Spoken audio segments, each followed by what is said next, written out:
আসসালামু আলাইকুম গাইস, দীর্ঘ এক যুগ পরে আমি একটা টিউটোরিয়াল ভিডিও নিয়ে আসলাম। আমি যে এত অলস, আমার যে কেন ভালোই লাগে না কোনো ভিডিও করতে হলে ভিডিও এডিট করতে হয়, তারপর আপনাদেরকে বোঝানোর সাথে আবার এটাতে ভয়েস দিতে হয়। এটা এত খাটনি, আমার এত অসহ্য লাগে এটা বানাইতে। তারপরও চিন্তা ভাবনা করে ভাবলাম যে একটু ভিডিওটিতে ছাড়া দরকার আমার, তার জন্য এই টিউটোরিয়াল ভিডিওটা নিয়ে আসলাম।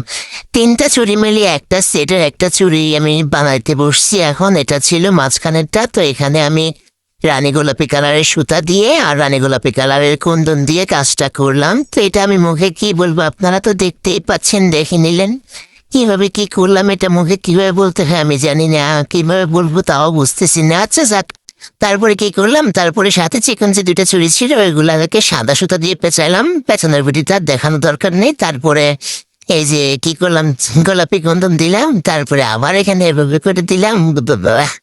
কি বলবো। আচ্ছা যাক, শেষমেশ আপনারা এটাই বলেন যে ফিনিশিংটা কেমন হয়েছে আর 10-এ কত দেবেন।